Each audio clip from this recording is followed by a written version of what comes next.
Bonjour, je suis fort heureux de te retrouver afin d'aborder un sujet qui est très important, à savoir la solution aux déceptions. Il existe beaucoup de sujets,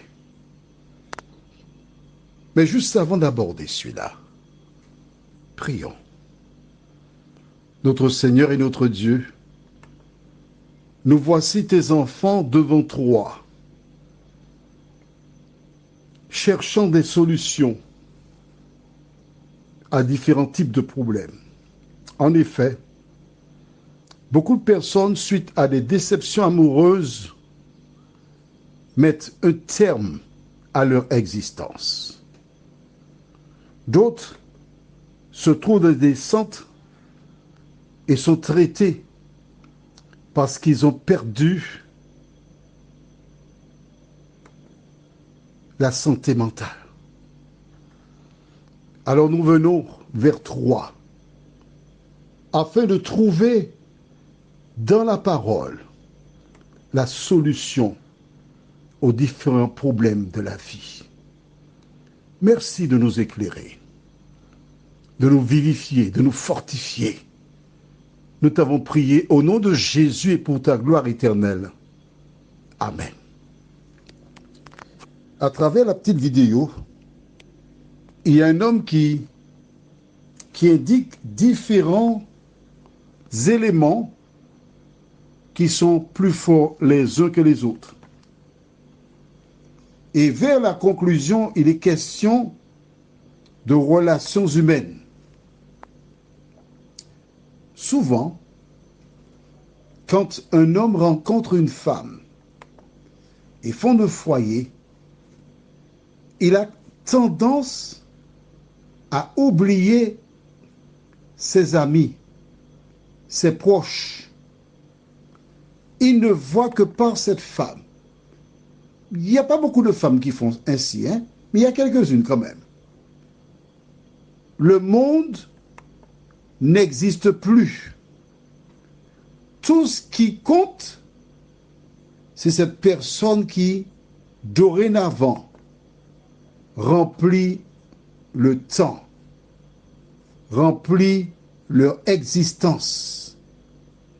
Ils ont fait comme certaines personnes qui mettent tous les œufs dans un seul et même panier. Et quand le panier tombe, eh bien, ils sont malheureux parce qu'ils n'ont pas les ressources. Ils se retrouvent seuls. Est-ce ton cas? Le Créateur qui connaît l'homme, il a donné une marche à suivre. Je reconnais, je suis le premier à reconnaître que Dieu, nous savons qu'il existe. Mais il nous arrive en tant qu'humains d'être beaucoup plus attachés à ce que nous voyons, donc celle avec qui nous cheminons ou celui avec qui nous cheminons, parce que nous le voyons tous les jours. Nous faisons des plans ensemble, nous réalisons ensemble, nous sommes heureux ensemble. Mais quand cette personne décède, le deuil, c'est pas évident. Mais quand on revoit cette personne abandonne et part avec quelqu'un d'autre, c'est le monde qui s'écroule sur la tête d'un individu.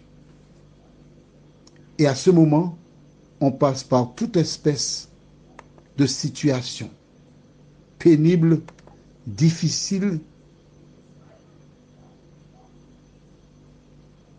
Comment éviter une telle souffrance? Prenons la Bible et nous lisons dans Matthieu chapitre 22, les versets 35 jusqu'au verset 39. Matthieu 22, versets 35 à 39.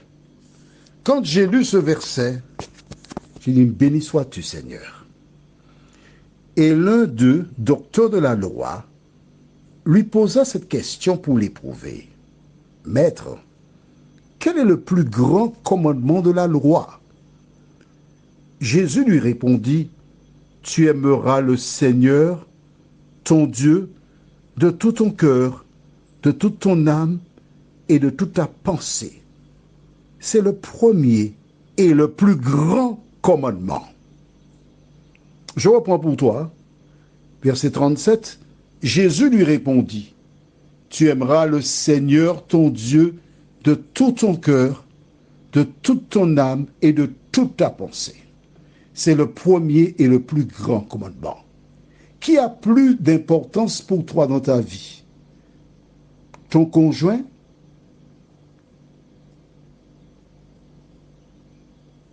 Ta conjointe? Qui est plus important pour toi? Si tu donnes à une femme la place de Dieu ou un homme, tu vas perdre la tête. Et c'est parce que Dieu sait que tu perdras la tête qu'il t'a dit qu'il faut mettre les choses à leur place. Dieu doit avoir la première place dans ta vie. C'est à Dieu que tu dois offrir tes sentiments, tout ton cœur. Compter sur lui et croire qu'il a la solution aux différents problèmes que tu rencontres. Nous lisons la suite. Verset 39. Et voici le second qui lui est semblable. Tu aimeras ton prochain comme toi-même. Tu aimeras ton prochain comme toi-même. Pas plus que toi. Lorsque tu mets les choses à leur place, lorsque tu as appris à faire ce qui est juste, ta conjointe s'en va. Ton conjoint s'en va, tu n'as rien à craindre. Parce que l'Éternel a le pouvoir de combler ce départ et de t'accorder ce qu'il y a de meilleur. Allons maintenant au livre de Galates 6, verset 2. Intéressant. Très intéressant.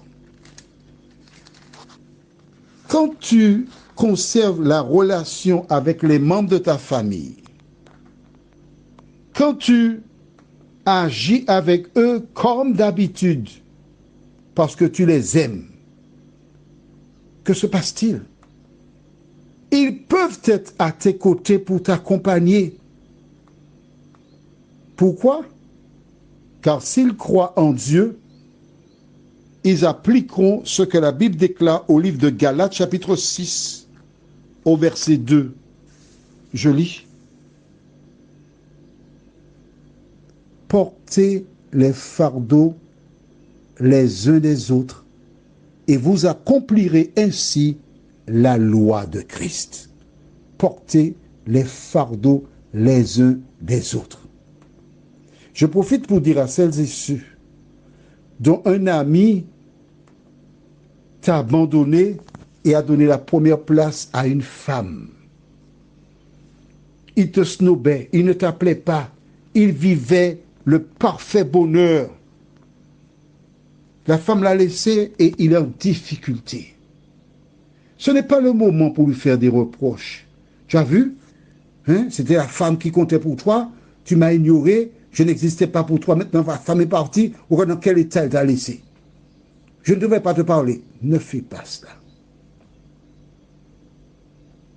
Demande à cet ami, que puis-je faire pour t'aider? Que puis-je faire pour toi? Ne remue pas le couteau dans la plaie. Non. Sois là pour elle. Sois là pour lui. Car lorsque une personne rencontre une difficulté et se retrouve seule, l'ennemi vient pour lui faire toute espèce de suggestion. Alors sois patient à l'endroit de celles et ceux qui se sont trompés en s'appuyant sur un bois pourri. Prions. Seigneur, bien des personnes passent par des moments difficiles, souffrent, ne savent plus quoi faire de leur vie, sont désorientées parce qu'elles se sont trompées. Une personne qui pensait aimer a réalisé qu'elle s'est trompée elle aussi, et beaucoup de personnes souffrent. Seigneur, mets la main agis et fais du bien à tes enfants. Nous comptons sur ton aide, Seigneur, et aide chacun à être un représentant de Jésus, nous t'en prions, en son nom et pour ta gloire éternelle. Amen. Prends bien soin de toi. Je te souhaite une bonne journée.